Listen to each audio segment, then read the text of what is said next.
Ça faisait longtemps les amis qu'on s'était pas retrouvés sur ce canapé pour discuter horlogerie, pour parler montre. Et aujourd'hui j'ai un peu de temps donc je suis très content de pouvoir vous refaire une vidéo. Installez-vous confortablement, servez-vous un café, un verre, ce que vous voulez, faites comme moi. Mettez-vous à l'aise parce qu'aujourd'hui je vais vous parler d'une petite pépite. Cette Omega Constellation, une pièce qui a plus de 40 ans, l'Omega Constellation Marine, la référence 196 0147. Alors cette montre, elle a été designée par la légende Monsieur Gérald Janta.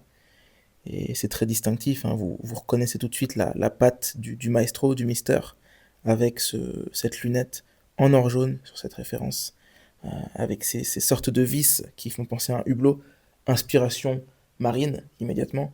Cette montre, son petit surnom, c'est la Omega Marine ou la Omega Constellation Porthole, hublot en anglais, ce qui rend hommage en fait à l'inspiration de Monsieur Janta. Alors c'est une pièce qui est extrêmement rare, 4 ans seulement de production pour cette Omega. Alors cette pièce date de 79, mais la référence en elle-même a été produite entre 79 et 1983, donc une micro-production très confidentielle. Et celle-ci, c'est la version la plus rare de toutes, avec la lunette en or jaune 18 carats. Il existe aussi la version avec la lunette en acier, beaucoup plus commune, mais pour le coup, la version avec la lunette en or jaune est beaucoup plus rare. On retrouve un cadran ardoise qui est magnifique, anthracite, qui se dévoile véritablement, qui prend tout son sens lorsqu'il est en contact avec la lumière naturelle. Regardez, sur ces plans, c'est flagrant. On retrouve une montre qui est extrêmement fine. Euh, je vous laisse regarder, mais ça pose parfaitement sur le poignet. C'est magnifique, notamment grâce au calibre 1335, calibre avec 17 rubis, donc quartz mais avec 17 rubis.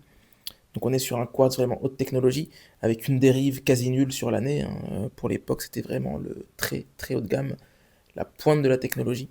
Et puis voilà, on a un bracelet qui confère à la pièce son style distinctif, hein, vraiment dans l'esprit de l'époque, bracelet intégré, voilà, c'est une pièce qui n'a pas vieilli, qui a plus de 40 ans et qui est dans un état incroyable. Moi, je suis toujours un peu ému quand j'ai l'occasion de porter ce genre de pièce et, euh, et ça me touche beaucoup. Ce bracelet vient vraiment jouer avec la lumière, c'est magnifique. On retrouve la boucle Oméga, la boucle en or, et puis la couronne est signée, tout est d'origine sur cette pièce évidemment. Alors c'est une pièce que j'ai sourcée et que j'ai vendue. Je vais avoir du mal à m'en séparer. C'est vraiment une pièce qui m'a beaucoup plu et c'est pour ça que je tenais à vous en parler en vidéo. C'est une pièce que je trouve vraiment magnifique. Elle a un rendu au poignet qui est fantastique. Et ça habille vraiment le poignet, ça rend très très bien. J'ai eu beaucoup de compliments avec cette pièce. Je l'ai portée avec grand plaisir et avec beaucoup d'honneur depuis que je l'ai. Et j'ai reçu énormément de compliments. Les femmes aiment beaucoup cette pièce, sa finesse, le fait que l'or ne soit pas ostentatoire, soit plutôt discret. On a cet or qui a patiné, hein, légèrement avec le temps et qui rend très très bien, hein, qui se marie parfaitement avec ce cadran. Niveau diamètre, on est sur un 36 mm, donc voilà, ça convient à tous les poignets. Et c'est une montre que voilà, j'ai reçue il y a 3 semaines, donc je vous en parle maintenant avec un peu de recul. Très agréable à porter et une pièce que j'ai vendue. euh, et comme je vous le disais, ça va être difficile de m'en séparer émotionnellement. Mais je l'ai vendu à un collectionneur averti qui est aussi un ami, donc je suis très content que la pièce aille dans sa collection. Je sais qu'il va en prendre soin. C'est vraiment pour moi la plus belle des Omega Constellations. Cette référence qui est méconnue, hein, vraiment, puisque 4 années de salon de production, c'est vraiment la plus belle des références pour moi. Temporelle, indémodable, c'est sport, c'est chic, ça peut se porter en daily. On peut imaginer porter cette pièce en daily en faisant plus ou moins attention, hein, avec un rythme de vie plutôt sédentaire, j'ai envie de dire. La montre, de par sa finesse, se glisse parfaitement sous une manche. Discrétion assurée, on est vraiment dans le très bon goût à mon avis. Et j'ai vraiment envie de savoir ce que vous pensez de cette pièce, donc dites-le moi en commentaire. Est-ce que vous connaissiez cette référence? Est-ce que vous préférez l'Omega Constellation Manhattan par exemple? Ou est-ce que vous préférez cette version? Pour moi, le choix est vite fait. On retrouve une date, donc très pratique. Personnellement, j'utilise la date au quotidien. C'est vraiment la complication que j'utilise le plus sur ma montre, sur mes montres, c'est la date. Je ne sais jamais quel jour on est, et je regarde ma montre de manière plus fréquente pour connaître la date que pour lire l'heure. Pour vous dire, voilà, encore une fois, c'est une pièce que je trouve fantastique. Alors, elle est très agréable à porter, elle est fine. Et puis, ce bracelet, il n'y a aucun stretch.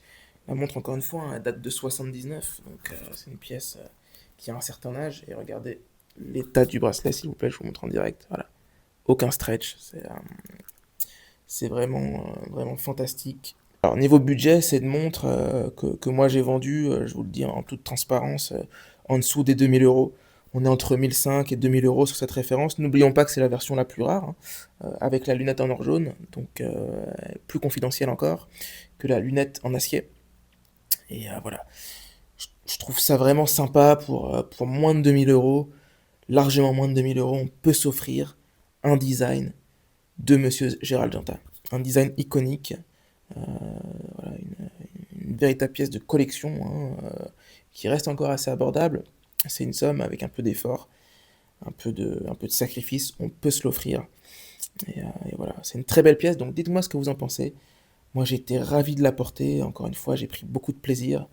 Euh, j'ai reçu récemment une petite Concorde Mariner des années 80 elle aussi, hein. Et je pensais que cette Concorde Mariner allait me faire oublier cette Omega Constellation, mais ça n'a pas été le cas. Ça n'a pas été le cas, j'aime les deux pièces et j'ai du mal à choisir entre les deux. Et je dois avouer que cette constellation marine, elle m'a beaucoup touché. Donc voilà, c'est une pièce qui va rejoindre son nouveau propriétaire très prochainement. Je suis très content qu'elle aille dans sa collection. On va dire que ça reste dans la famille. Donc j'aurai l'occasion de la recroiser, j'espère. Donc la vidéo touche déjà à sa fin. C'était un plaisir pour moi de vous parler de cette montre. C'est toujours un plaisir de vous retrouver, de discuter horlogerie avec vous. Et d'ailleurs, je tenais à vous remercier parce que vous êtes de plus en plus nombreux à me suivre. Donc ça me touche beaucoup. Merci. C'est pour le partage que je fais ça. N'hésitez pas à suivre mon compte Instagram.